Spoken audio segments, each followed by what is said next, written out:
আর ওই শব্দটা ব্যবহার হয় দূরের জন্য।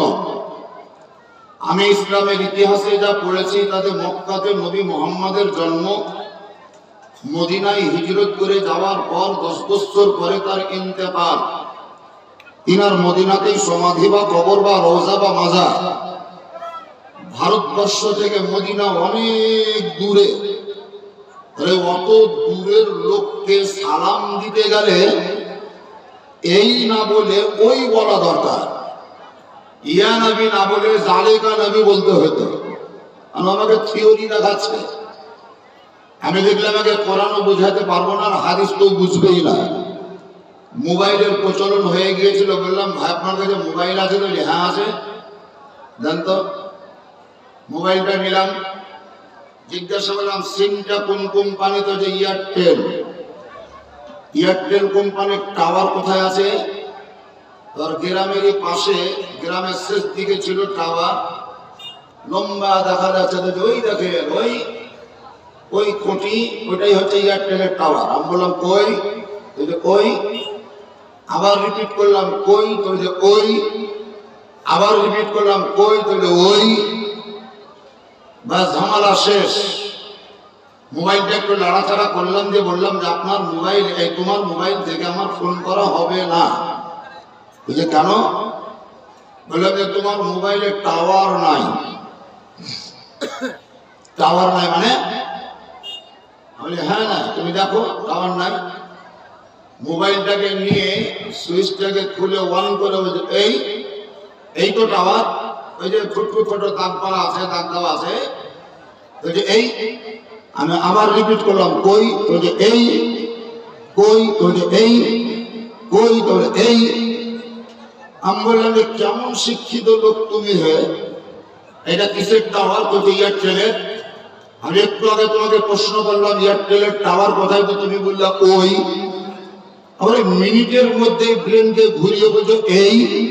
তাহলে ওই গেল কোথায়? এই কেন বলছো? আপনারা বুঝবেন না, এটা বিজ্ঞানের ব্যাপার আছে। মানুষ বা বৈজ্ঞানিকের তৈরি টাওয়ার, এটা হাওয়ার সাথে চলে। মোবাইল যার ঠিক থাকবে তার মোবাইলের ভিতরে সেই টাওয়ার হাওয়ার সঙ্গে যুক্ত হয়ে ভিতরে ঢুকবে। আমি বললাম এটাও তুমি বুঝতে পারবে না। আল্লাহ তাআলার নবী মুস্তাফার সম্পর্ক আল্লাহর সঙ্গে। টাওয়ার যদি হাওয়ার সাথে যুক্ত হয়ে তোমার মোবাইলে ঢুকতে পারে, আমার নবী মুস্তাফা আল্লাহর দেওয়া পাওয়ারে যার দিল ঠিক থাকবে, ঈমান ঠিক থাকবে, তার অন্তরে অন্তরে আমার নবী বিরাজ করবে। তোমার এই দূরের টাওয়ারকে যদি তুমি এই বলতে পারো, আমি দূরের নবীকে এই বলতে পারবো না কেন? দ্বিতীয়ত উত্তর শোনো, ইয়া লফজে হারফে নেদা। এই হারফে নেদাটা শুধু দূরের জন্যই ব্যবহার হয় না, এটাকে নিকটের জন্যও ব্যবহার করা হয়। মাজা সামানে কেরাম, আল্লাহ রাব্বে কায়নাত বলেন আন-নাবিয়্যু আওলা বিল মুমিনিনা মিন আনফুসিহিম। হে নবী, হে মুস্তাফা, আমি আপনার স্থান তৈরি করে দিয়েছি মুমিন ব্যক্তিদের জানের চাইতেও নিকটে, জানের চাইতেও নিকটে। উঁচু আওয়াজে বলুন সুবহানাল্লাহ। আমার ভাষা বুঝতে পারছেন? আমি যে কথাগুলো বলছি সেগুলো আপনাদের বুঝতে তো অসুবিধা হয় না? এবার আমি ধীরে ধীরে কথা বোঝাবো। আমরা যারা বসে আছি হানাফি মাযহাবের লোক, আমরা জাতিগত দিক থেকে আমরা মুসলমান, ধর্মের নাম হলো ইসলাম, এর মাযহাবের নাম হলো হানাফি। এই হানাফি হানাফি হানাফি অনেকেরই মেমোরিতে ঢুকে না। এই যে মাযহাব আবার কি জিনিস? কোরআন আর হাদিস, কোরআন আর হাদিস। মাযহাবের প্রয়োজনটা কি? আপনাদের ব্রেনে দিয়ে দিচ্ছি, নোট করে রাখবেন। বাড়ি যাবেন? যান, আপনি অসুস্থ মানুষ, চলে যান। হ্যাঁ যান, আব্দুল কাদের সাহেব চলে যাইয়ে, এমদাদুল সাহেব যান। মাওলানা সাহেব আসার পরিস্থিতিতে ছিলেন না, কিন্তু যেহেতু ওনার মাধ্যমে আমার ইনভাইট হয়েছে, তাই একটু সৌজন্যমূলক তিনি এসেছিলেন। খুব ভদ্রতার পরিচয় দিলেন, ভালো লাগলো। উনি চলে যাচ্ছেন, কোনো অসুবিধা নেই। আপনারা আমার সঙ্গে থাকবেন, আমি আপনাদের পাশে থাকবো। সবাই মিলে ভক্তি ভরে নবীর উপরে আরো একবার দুরূদ শরীফ পড়ুন। আল্লাহুম্মা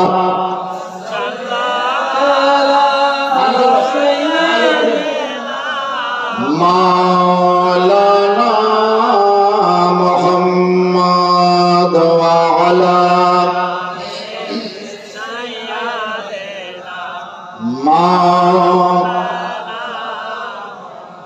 এই সুন্দর ফুল সুন্দর ফল মিঠা নদীর পানি খোদা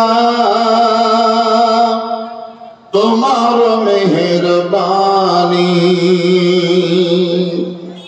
সুবহানাল্লাহ। তো সন্ধ্যা থেকে বলছেন মানে হেফজে আছেন, তার জন্য আমি লজ্জায় বলছি না, লজ্জা লাগছে বলার জন্য, কিন্তু তবু সভাতে যখন এসছি তখন লজ্জা একটু কম করবো।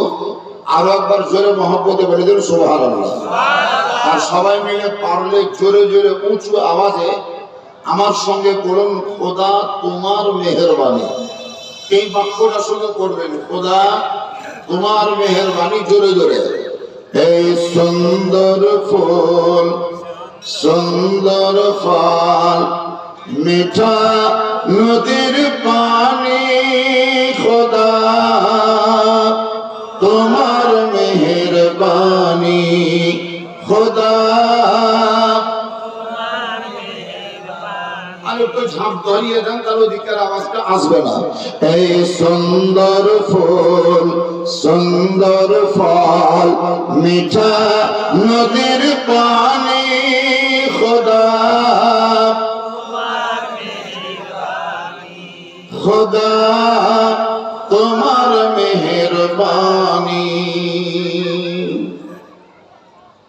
তুমি কত দিলে রতন ভাই বেরাদার পুত্র স্বজন, ক্ষুধা পেলে অন্ন যোগাও, মানি চাই না মানি খোদা তোমার মেহেরবানি খোদা। এই সুন্দর ফুল সুন্দর ফল মিঠা নদীর পানি খোদা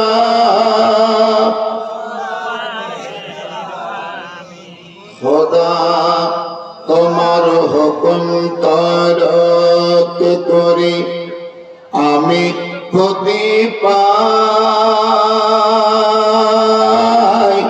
তবু আলো দিয়ে বাতাস দিয়ে বাঁচাও ইয়ে বান্দাই।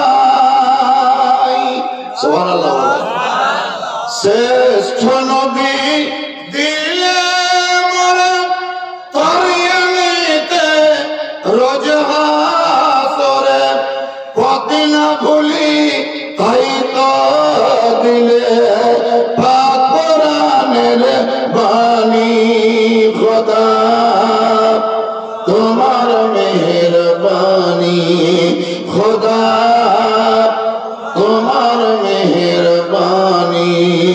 এই সুন্দর ফুল সুন্দর ফল মিঠা নদীর পানি খোদা তোমার মেহেরবানি খোদা তোমার মেহেরবানি। মুআজ্জাজ সামাঈন, ক্লাস 10 এই কথা বলেন, নো সাউন্ড।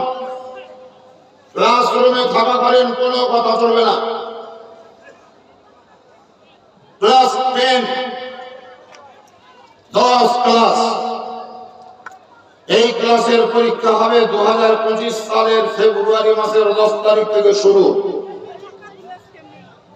ক্লাস 10 পরীক্ষায় পাস করার পর 3টি ছেলেকে নিয়ে নেন। এই 3টি ছেলেই চলে যাবে কোন স্কুল কিংবা কলেজে অ্যাডমিশন নেওয়ার জন্য। ক্লাস 10 এর পর যে ক্লাসে অ্যাডমিশন হবে ক্লাসটির নাম হলো ক্লাস 11। কি নাম বললাম? 11। তিনটি ছেলে অ্যাডমিশন নিয়ে স্কুল থেকে বেরিয়ে আসছে। তিনজনকে একসঙ্গে জিজ্ঞাসা করেন কোন ক্লাসে ভর্তি হলে? 11 এ। তুমি কোন বিভাগে? আর্টস। তুমি কোন বিভাগে? কমার্স। তুমি কোন বিভাগে? সায়েন্স। বিভাগ কটা হলো? তিনটি। ক্লাস কয়টি? একটি। ক্লাসের নাম হলো 11, বিভাগ হলো তিনটি। গোটা বিশ্বে যত মুসলমান আছে সেই সমস্ত মুসলমানদের জন্য ক্লাসের নাম একটি। ক্লাসের নাম হলো আহলে সুন্নাত ওয়াল জামাআত। কি নাম বললাম? ক্লাসের নাম হলো আহলে সুন্নাত ওয়াল জামাআত। এই শিক্ষাগুলো করার জন্য আমাদেরকে কত গ্রামার, কত ফার্সি, কত আরবি, কত কি পড়তে হলো।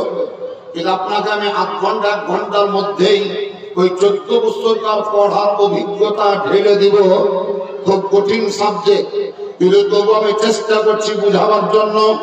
গোটা বিশ্বের মুসলমান একটাই ক্লাসে ছাত্র, সেই ক্লাসটির নাম হলো আহলে সুন্নাত ওয়াল জামাআত।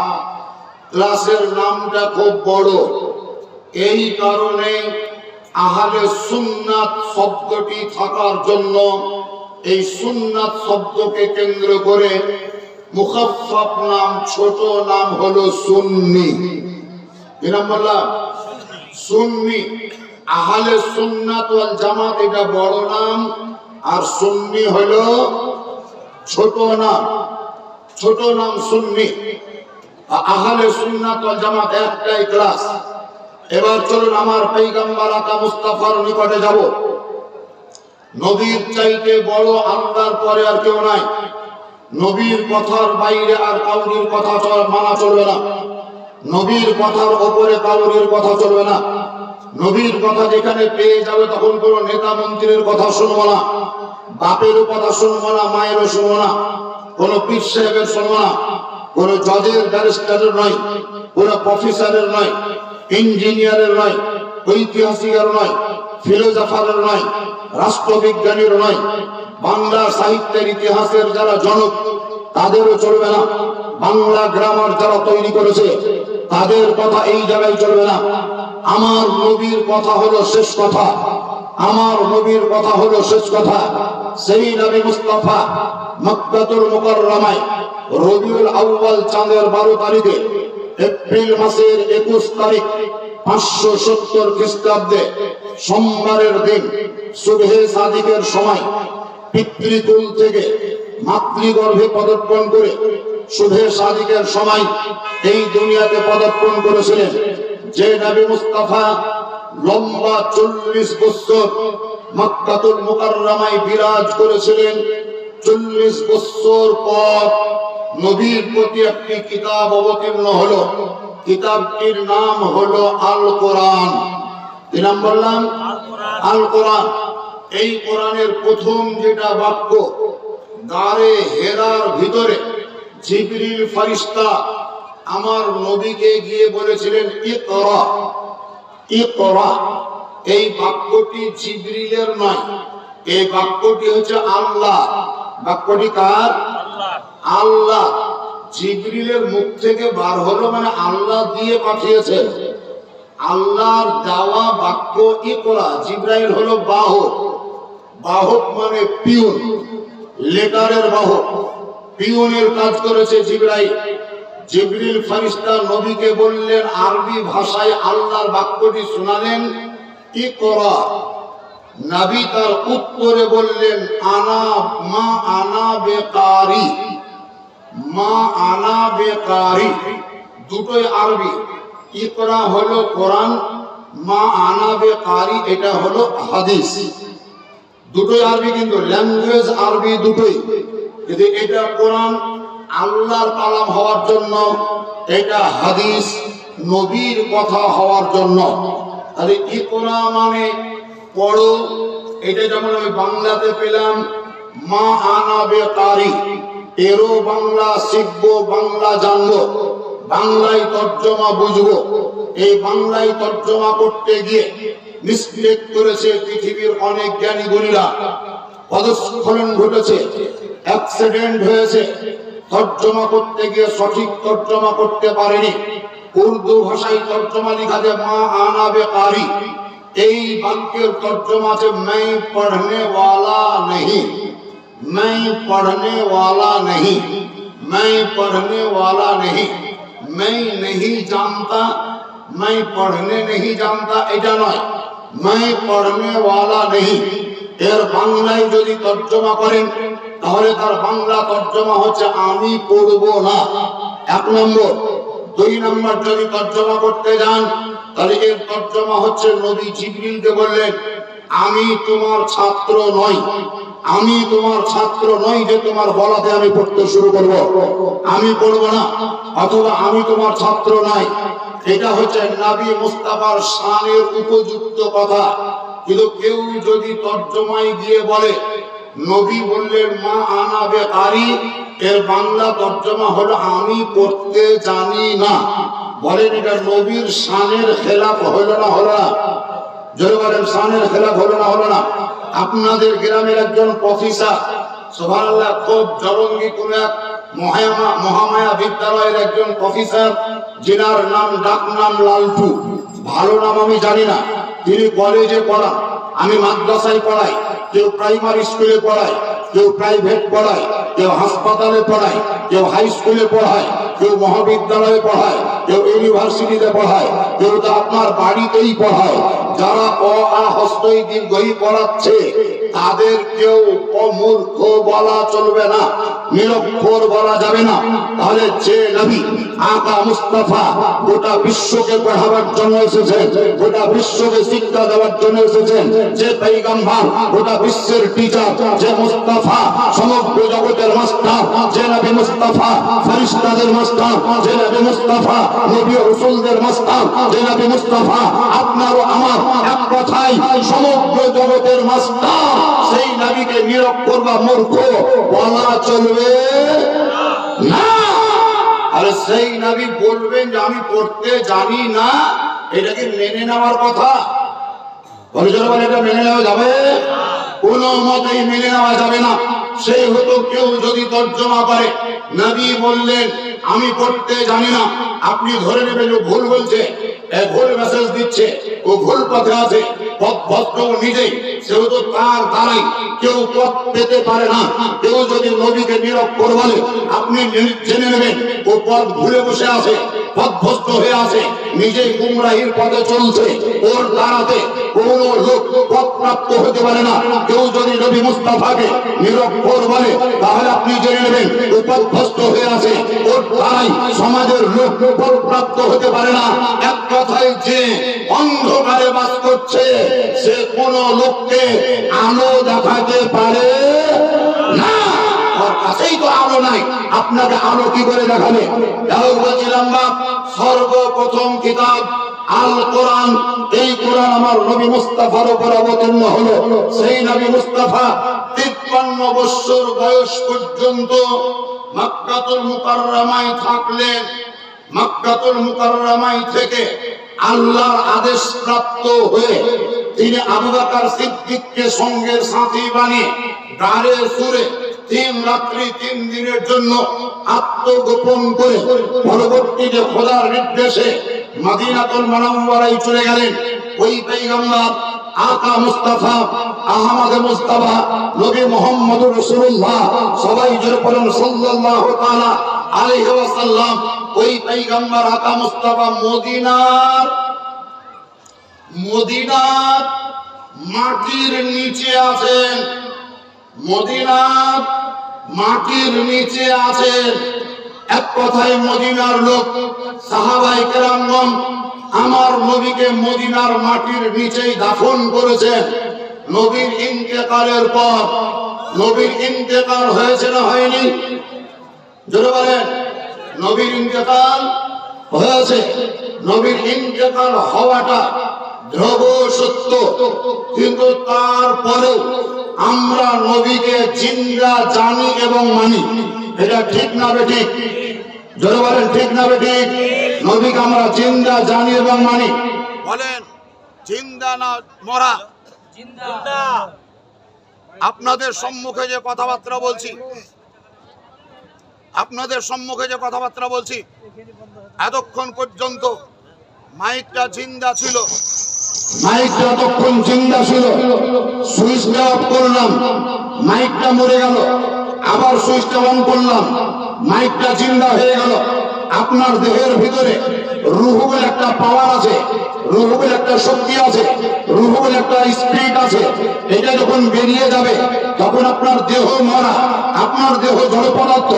মাইকের সুইচ অফ, হরেন বাদ, বক্স বাদ, অ্যাম্পলিফায়ার বাদ, ওইদিকে তার বাদ, কর্ড বাদ, লাউড স্পিকার বাদ, উপরে হর্ন আছে, সব বাদ। লোক বলবে মাইক কি হলো, মাইক কি হলো, মাইক বাদ, মাইক বেকার, মাইক চলবে না। কিন্তু আমি বললাম চলবে। মাইককে বেকার বলিও না। আমার হাতেই ক্ষমতা, আমার হাতেই সুইচ। যে সুইচটা আমার হাতের গোড়ায়, এটা বড় পদ্ধতির দ্বারাই কোম্পানি তৈরি করেছে, বিজ্ঞান পদ্ধতিতে বক্তার হাতের গোড়ায় সুইচ দিয়েছে। প্রয়োজনে সুইচ অন করতে পারে, প্রয়োজনে সুইচটাকে অন করতে পারে। এটা বক্তার পাওয়ারের মধ্যে আছে। আল্লাহ রাব্বে কায়নাতের পয়গম্বর হাবিবে বিদ্যাগা শাহমশা হেজিলাকা মক্কার সরকার মদিনার তাজদার রাবিদের উদ্ধার আহমদ মুস্তাফা নবী মুহাম্মদ রাসূলুল্লাহ সবাই জোরে বলেন সাল্লাল্লাহু তাআলা আলাইহি ওয়াসাল্লামের উপরে যেই কোরআন অবতীর্ণ হয়েছে, সেই কোরআন পাকের মধ্যে লেখা আছে কুল্লু নাফসিন যায়কাতুল মউত, হর নফস কো মউত কা মজা চখনা হ্যায়। কোরআনে অন্যত্র লেখা আছে আইনা মা তাকুনু ইউদরিকুমুল মাউত ওয়ালাউ কুনতুম ফি বুরুজিন মুশাদ্দাদা। কোরআনে অন্যত্র লেখা আছে আলাই আখিরাল্লাহু নাফসান ইযা জাআ আজালুহা। আপনারাও জানেন যার জন্ম আছে তার, যারা বলেন যার জন্ম আছে তার মৃত্যু আছে, যার জন্ম আছে তার মৃত্যু আছে, যার ওপেনিং আছে তার দি এন্ড আছে, যার শুরু আছে তার শেষ আছে, যার ইবতেদা আছে তার ইন্তেহা আছে, যারই জন্ম আছে তার মৃত্যু আছে। আমাদের নবী মানব রূপে দুনিয়াতে এসেছেন কোরআনের সততা বজায় রাখার জন্য। নবীর দেহের ভিতরেও একটি রূহ ছিল, যে রূহ আপনাদের আমাদের দেহে আছে, সেই রূহটা নবীর দেহেও ছিল। থিওরি নোট করে রাখুন, মেসেজ দিয়ে যাচ্ছি, পরবর্তীতে আসবো কিনা জানি না। মানুষের দেহের রূহকে বার করে আজরাইল ফেরেশতা, ইজরাইল ফেরেশতা। এই ইজরাইল ফেরেশতা রূহকে বার করে ও হাতেই ধরে রাখে না কোন জায়গায় রাখে, জোরে বলেন কোন জায়গায় রাখে না, হাতে ধরে রাখে, রাখতে হবে না? তো রূহকে রাখার জন্য আল্লাহ দুটো জায়গা তৈরি করেছেন। একটা জায়গার নাম হলো ইল্লিন। কি নাম বললাম? ইল্লিন। এই ইল্লিন মানে সপ্তম আসমানের উপরে। আরেকটা জায়গার নাম হলো সিজ্জিন, সপ্তম জমিনের নিচে। সিজ্জিনটা কার জন্য, ইল্লিনটা কার জন্য? তাফসীর এবং হাদিস প্রমাণ করে যে সমস্ত ঈমানদার মুমিন ব্যক্তিদের রূহ কবজ করা হয়, সেই মুমিন ব্যক্তিদের রূহকে ইল্লিনে রাখা হয়। আর যত গুনাহগার, বদকার, বেঈমান, দুষ্টু, পাপাচার, কাফির, তাদের রূহকে সিজ্জিনে রাখা হয়। তাহলে সিজ্জিন হলো কাউরির জন্য, ইল্লিন হলো কাউরির জন্য। নবী মুস্তাফার ইন্তেকালের টাইম ইজরাইল ফেরেশতা হাজির। খুব সূক্ষ্ম কথা বলছি আমি। ইতিহাস পড়াতে গিয়ে ভুল হলে গুনাহ হবে না, বাংলা পড়াতে গিয়ে ভুল হলে গুনাহ হবে না, অঙ্কর যোগ করতে গিয়ে ভুল হলে গুনাহ হবে না, বিয়োগ করতে গিয়ে ভুল হলে গুনাহ হবে না, পাটিগণিত পড়াতে গিয়ে যদি ভুল হয় গুনাহ হবে না, বীজগণিত পড়াতে গিয়ে যদি ভুল হয় গুনাহ হবে না, জ্যামিতি অঙ্কন করতে গিয়ে যদি ভুল হয় গুনাহ হবে না। রাষ্ট্রবিজ্ঞান পড়াতে গিয়ে যদি ভুল হয় গুনাহ হবে না। ফিলোসফি বা দর্শন পড়াতে গিয়ে যদি ভুল হয় গুনাহ হবে না। ইকোনমিক্স পড়াতে গিয়ে যদি ভুল হয় গুনাহ হবে না। কিন্তু খোলার ওয়াহদানিয়াতের উপরে আলোচনা করতে গিয়ে, নবীর রিসালাতের উপরে, নবুয়তের উপরে আলোচনা করতে গিয়ে এমন এমন বাক্য আছে যদি মিস্টেক করে বেরিয়ে যায় তাহলে তাকে তওবা করতে হয়। আর ইচ্ছা করে যদি ওই প্রকৃতির বাক্য বলে তাহলে গুনাহ তো গুনাহ, সঙ্গে সঙ্গে তার ঈমানটাই বরবাদ হয়ে যায়। অতএব খুব খতরনাক সাবজেক্ট। নবীর নবুয়তের উপরে, রিসালাতের উপরে আলোচনা করা কত সহজ নয়। বলছিলাম ফেরেশতা ইসরাইল, মালাকুল মউত, আজরাইল কেউ কেউ বলি আমরা, আসল নাম হলো ইসরাইল, কিতাবে লেখা আছে। ইসরাইল নবীর দেহের ভিতর থেকে রূহ বার করলো, রূহ বার করলো। যখন নবীর রূহ দেহ থেকে বার করে নেওয়া হলো তখন সেই রূহ দেহের ভিতরে, দেহের ভিতরে নাই। আর রূহ যদি দেহের ভিতরে না থাকে তাহলে সেই দেহটা মরা না জিন্দা? মরা না জিন্দা? এবার বলেন মাইকটা মরা না জিন্দা? মাইকটা মরা না জিন্দা? কিসের দ্বারা? সুইচের দ্বারা। সুইচ অফ, মাইক মরা। সুইচ অন, মাইক জিন্দা। দেহের ভিতরে রূহ নাই, দেহ মরা। ওই রূহটাই যদি আবার দেহে প্রয়োগ করে দেওয়া হয়, তার মানে মাইকের মতন সুইচ যদি অন হয় তাহলে সেই দেহটা মরা না জিন্দা? সেই দেহটাকে মরা বলা আর চলবে না। ফেরেশতা ইসরাইল আল্লাহ রব্বে কায়নাতের নিকটে দরখাস্ত করলেন, ইয়া খাল্লাকে কায়নাত, ইয়া মালিক ও মাওলা, আমি ইসরাইল ফেরেশতা তোমার নবীর দেহের ভিতর থেকে রূহকে বার করেছি, হাতে ধারণ করে রেখেছি। ইল্লিন একটা জায়গা, সিজ্জিন একটা জায়গা। মুমিন ব্যক্তিদের রূহ ইল্লিনে থাকে, কাফির ব্যক্তিদের রূহ সিজ্জিনে থাকে। তোমার নবীর রূহকে কোথায় রাখবো? আল্লাহ রাব্বে কায়নাত বলেন, হে ফেরেশতা ইসরাইল, ইল্লিন জায়গাটাও আমার নবীর জন্য উপযুক্ত নয়, সিজ্জিন তো মোটেই নয়।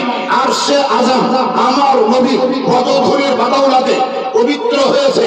আমার নবীকে আরশে মুআল্লায় আমার নিকটে যখন ডেকেছিলাম তখন নবী মুস্তাফাকে জুতো খুলতে বলিনি। মুসা পয়গম্বরকে তুর পাহাড়ে ডেকেছিলাম, তুরা নামক পাহাড়ে ডেকেছিলাম, জুতো খুলতে বলেছিলাম। কিন্তু আমার নবীর পদধূলির দ্বারাই আরশে আযম পর্যন্ত ধন্য হয়েছে। সে তো সেই নবীর রূহকে ইল্লিনে রাখা যাবে না, তাহলে আল্লাহ রাখবো কোথায়? বলে নবীর রূহকে রাখার জন্য আলাদা কোনো জায়গা তৈরি করিনি, আলাদা কোনো প্লেস তৈরি করিনি।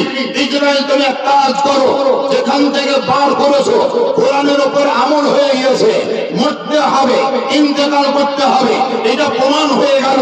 আমার নবী মুস্তাফার রূহকে কোনো জায়গায় রাখিও না, যেখান থেকে বার করেছো সেই জায়গাতেই পুনরায় স্থাপন করে দাও। পকেটে মোবাইল ছিল, হাতে ধরেছিলাম, আবার পকেটে ভরে দিলাম। বলেন আমার পকেটে মোবাইল আছে না নাই? এবার বলেন আছে না নাই? যতক্ষণ পকেটে মোবাইল নাই, পকেট ফাঁকা, মোবাইলটা হাতে রাখবো কতক্ষণ? ভরে দিলাম পকেটে। আমার নবী মুস্তাফার দেহ থেকে রূহ বার করা হলো, যতক্ষণ পর্যন্ত মুহূর্তের জন্য, সেকেন্ডের জন্য, মুহূর্তের জন্য, সামথিং সময়, অল্প টাইমের জন্য কোরআনের আইনটাকে বলবৎ রাখার জন্য নবীর রূহকে বার করা হলো। ওই মুহূর্তে নবীকে, আপনার ওই নবীর দেহটা জড় পদার্থ মরা, কিন্তু ইসরাইল ফেরেশতা পুনরায় রূহকে নবীর দেহে প্রয়োগ করে দেওয়া হয়েছে। এখন বলেন নবী মরা না জিন্দা? সেই নবী সদা সর্বদায়ের জন্য জীবিত বা জিন্দা। এটাই হচ্ছে আমাদের সুন্নি হানাফি সহিহুল আকীদা, মুসলমানদের আকীদা। এই বিশ্বাসে আমরা বিশ্বাসী, এই ঈমানেই আমরা মুমিন হয়েছি। এর জন্য আলা হযরত মুজাদ্দিদে দ্বীন মিল্লাত রাহবার শরিয়াত ও তরিকাত ইমাম আহমদ রাজা খান ফাজিল বেরেলভী আলাইহির রহমা তিনি বলেন, তু জিন্দা হে আল্লাহ, खुदार कसम तुम्हें चिन्ना तो जिंदा है वल्लाह, तो जिंदा है वल्लाह। मेरी चश्मे आलम से छुप जाने वाले चमक तुझसे पाते हैं सब पाने वाले, मेरा दिल भी चमका दे এই চমকানে वाले। সুবহানাল্লাহ জোরে বলবেন না? আমরা হানাফি মাযহাবের লোক হিসাবে 20 রাকাত তারাবির নামাজ পড়ি রোজার মাসে। কয় রাকাত? 20 রাকাত তারাবির নামাজ পড়ি। এই 20 রাকাত তারাবির নামাজ পড়ার পিছনে অনেক শত্রুতা চলছে, শত্রুতা চলছে। বাংলা এলাকা বুখারী শরীফের তরজমা নিয়ে আপনাকে ধোঁকা দেওয়ার জন্য যাবে যে এই দেখো হাদিস, দেখো সহিহ হাদিস, বুখারী শরীফের হাদিস। কে বর্ণনা করছে? বর্ণনাকারী হযরত আয়েশাতুল হুমায়রা, নবীর স্ত্রী হযরত আয়েশা। তিনি বর্ণনা করছেন যে নবী পাক সাল্লাল্লাহু আলাইহি ওয়াসাল্লাম রমজান মাসে এবং অন্যান্য মাসেও মোট 11 রাকাত নামাজ পড়তেন। এই জায়গাটাকে একটু মার্কিং করেন। রমজান মাসে এবং অন্যান্য মাসে মোট 11 রাকাত নামাজ পড়তেন। এই হাদিসটা ছাড়া কিয়ামত হয়ে যাবে আর দ্বিতীয় দলিল ও দেখাতে পারবে না। রমজান মাসে এবং অন্য মাসেও নবী মুস্তাফা 11 রাকাত নামাজ পড়তেন। এই 11 রাকাতের মধ্যে ভাগ করছে এবার নিজে নিজে। 8 রাকাত হলো তারাবি আর 3 রাকাত হলো বেতে। 8 রাকাত হলো তারাবি আর 3 রাকাত হলো বেতে। হাদিসের তর্জমাটা কি? হযরত আয়েশা বলেন রমজান মাসে এবং অন্যান্য মাসেও 11 রাকাতের বেশি নামাজ পড়তেন না। তাহলে 8 রাকাত তারাবি 3 রাকাত বেতে। যারা ধোঁকা দিয়ে বেড়াচ্ছে এই 8 রাকাত তারাবির পক্ষে যারা, এদের এটাই হাদিস। এই হাদিসটা ছাড়া অন্য হাদিস আর দাদু মরা উঠেও দেখাতে পারবে না। কিন্তু আপনাদের ব্রেনে দিচ্ছি, হযরত আয়েশা কি বললেন? রমজান মাসে এবং অন্যান্য মাসেও। আচ্ছা বলেন, তারাবির নামাজ রমজান মাসে হয়, অন্যান্য মাসেও কি হয়? তারাবির নামাজ রমজান মাসে হয়, অন্যান্য মাসে হয় না। তাহলে এই জিনিসটা ব্রেনে কুলাই না, ওর ব্রেন অতটা নাই যে বুঝতে পারবে হাদিস। হযরত আয়েশা বলছে রমজান মাসে এবং অন্যান্য মাসেও 11 রাকাত নবী নামাজ পড়তেন। এখান থেকে বার করা হলো অন্যান্য মাসেও শব্দটা যখন আছে তার মানে এটা তারাবি হতে পারে না, তারাবি হতে পারে না, তারাবি হতে পারে না। যদি তারাবি হতো তাহলে অন্যান্য মাসেও পড়তো না। তাহলে এই নামাজটা কি? 8 রাকাত হলো তাহাজ্জুদের নামাজ আর 3 রাকাত হলো বেতরের নামাজ। সুবহানাল্লাহ বলবেন না? 8 রাকাত হলো তাহাজ্জুদের নামাজ আর 3 রাকাত হলো বেতরের নামাজ। তবে বেশিরভাগ নবী মুস্তাফা সহ খুলাফায়ে রাশিদিন, সুলফ সালেহিন, আইম্মায়ে কেরাম, বুজুর্গানে দ্বীন, তিনারা তারাবির নামাজ 20 রাকাত পড়েছেন, 20 রাকাত পড়েছেন, 20 রাকাত পড়েছেন। হানাফি মাযহাবের মুসলমান আমরাও 20 রাকাত তারাবির নামাজ পড়ি। এতে যদি কেউ আপত্তিকর কথা বলো, আমি তোমার কথা শুনবো না, মানবো না, তোমার দাপটে পড়বো না, তোমার ফাঁদে ফাঁসতে যাব না। 20 রাকাত তারাবির নামাজ পড়ার পিছনে দলিল আছে শতাধিক, তার মধ্যে কিছু যুক্তিও আছে। বলেন, ফজরের সময় ফরজ নামাজ কয় রাকাত? যোহরের সময় ফরজ নামাজ কয় রাকাত? যোগ করেন। আসরের সময় ফরজ নামাজ কয় রাকাত? কত হলো? মাগরিবের সময় ফরজ নামাজ কয় রাকাত? কত হলো? এশার সময় ফরজ নামাজ কয় রাকাত? টোটাল কত হলো? এশার টাইমে ওয়াজিব নামাজ কয় রাকাত? 3 রাকাত। যেটাকে বেতের বলা হয়, আর যেটা বেতের হয় সেটা কারিবুল ফরজ হয়, ফরজের কাছাকাছি। ফরজের পরের স্টেজ হচ্ছে ওয়াজিবে, যার জন্য গোটা দিন মান 24 ঘন্টার মধ্যে আপনি গণনা করে দেখবেন ফরজ এবং ওয়াজিব মিলিয়ে নামাজের রেকাতের সংখ্যা 20। কত বললাম? নামাজের রেকাতের সংখ্যা 20। এটা ফরজ আর ওয়াজিব গেল। চলে আসুন আরো একটা দিক বোঝায়।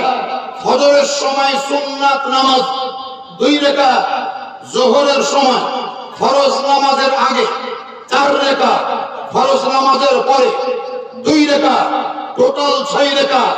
6 আর 2 8 রাকাত। মাগরিবের পর ফরজ নামাজের পর সুন্নাত নামাজ পড়ি 2 রাকাত, তাহলে 8 আর 2 10 রাকাত। এশার সময় ফরজ নামাজের পর বেতের নামাজের আগে সুন্নাত নামাজ পড়ি 2 রাকাত, তাহলে 10 আর 2 12 রাকাত। এই 12 রাকাত নামাজকে সুন্নাতে মুআক্কাদা বলে।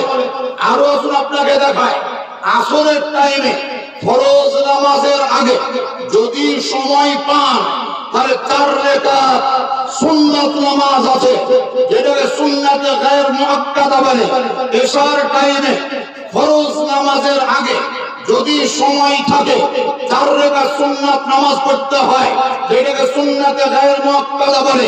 তাহলে এশার টাইমে 4 রাকাত, আসরের টাইমে 4 রাকাত, টোটাল রাকাত হলো 8 রাকাত। আর ওদিকে কত হয়ে আছে? 12 রাকাত। 12 আর 8 কত হলো? 20 রাকাত। ফরজ এবং ওয়াজিব মিলে 24 ঘন্টার মধ্যে 20 রাকাত নামাজ সুন্নাতে মুআক্কাদা গায়র মুআক্কাদা মিলে 24 ঘন্টার মধ্যে নামাজের রাকাতের সংখ্যা 20 রাকাত। তার জন্য বেস্ট আইন, বেস্ট পদ্ধতি, বেস্ট তরিকা রমজান মাসে তারাবির নামাজ 12 নয় 8 নয়, সর্বসম্মতিক্রমে তারাবির রাকাতের সংখ্যা 20 রাকাত। সুবহানাল্লাহ জোরে বলা যাবে না? 20 রাকাত। এক ভদ্রলোক আমাকে জিজ্ঞাসা করলো, হুজুর আপনারা যখন ইমাম সাহেবের পিছনে নামাজ পড়েন তখন কি আপনারা সূরা ফাতিহা পড়েন? আমরা না, ইমামের পিছনে সূরা ফাতিহা পড়ি না। হাদিসে লেখা আছে লা সালাতা ইল্লা বিফাতিহাতিল কিতাব, সূরা ফাতিহা না পড়লে নামাজ হবে না। আমি হ্যাঁ ওটা আমি জানি, কিন্তু সূরা ফাতিহা আমিও পড়ি। তখন যখন আমি একাই নামাজ পড়ি, তখন সূরা ফাতিহা পড়ি। ইমামের পিছনে নামাজ পড়লে সূরা ফাতিহা পড়ি না। কোন দলিলের উপরে ভিত্তি করে? আমরা কোরআনের উপরে ভিত্তি করি। কোরআনে লেখা আছে ইমামের পিছনে সূরা ফাতিহা পড়া চলবে না। কোথায় লেখা আছে? কোরআনে। বুঝান আমাকে। কোরআন শরীফ মুখস্থ করো। ওয়াইজা কুরিয়াল কুরআন, যখন তোমার নিকটে পাঠ করা হবে কোরআন। ওয়াইজা কুরিয়াল কুরআন, যখন তোমার পাঁজরে বা তোমার নিকটে কোরআন পড়া হবে। 1 নম্বর আদেশ ফাসতামিউ। আল্লাহ বলেন ফাসতামিউ, তার মানে তুমি ওই কোরআন শুনো। আল্লাহ কি বললেন? যেরকম কি বললেন? আল্লাহ শুনো। ফাসতামিউ, তোমার পাঁজরে বা তোমার কাছে আগে কিংবা পিছনে কেউ যদি কোরআন পড়ে তাহলে তুমি শুনো। তাহলে ইমাম সাহেব যখন সূরা ফাতিহা পড়ছেন আমিও যদি পড়ি তাহলে কোরআনের আদেশের অবমাননা হবে না? আল্লাহ বলেন শুনো আর আপনি পড়ছেন, তার মানে কোরআনের বিপরীত হলো না? হলো না? তাহলে বিপরীত হয়ে গেল। দেখুন আমরা কোরআনের বিপরীত করি না। আল্লাহ বলেন ফাসতামিউ, তুমি শুনো, তুমি শুনো। আমি শুনছি, পড়ি না। এবার আরেকটা প্রশ্ন চলে এলো, যখন ইমাম সাহেব জোরে জোরে কোরআন পড়বে তখন আপনি শুনতে পাবেন। আসরের সময় তো শুনতে পান না, আসরের সময় আপনি শুনতে পান না। ফজরের সময় শুনতে পান, জোহরের সময় শুনতে পান না। মাগরিবের সময় 2 রাকাতে শুনতে পান, 1 রাকাতে শুনতে পান না, তখন কি করবেন? তখন তার জন্য আল্লাহ বলেছেন ওয়া আমসিতু, সুবহানাল্লাহ বলেন, আরো জোরে বলেন সুবহানাল্লাহ। ওয়া আমসিতু, তার দুটো আদেশ। 1 নম্বর আদেশ হলো যদি তুমি শুনতে পাও তাহলে শুনো, যদি তুমি শুনতে পাও তাহলে শুনো, ফাসতামিউ। যদি তুমি শুনতে না পাও ওয়া আনসিতু, চুপ থাকো, নীরব থাকো, লাআল্লাকুম তুরহামুন, এতেই তোমার মঙ্গল নিহিত আছে।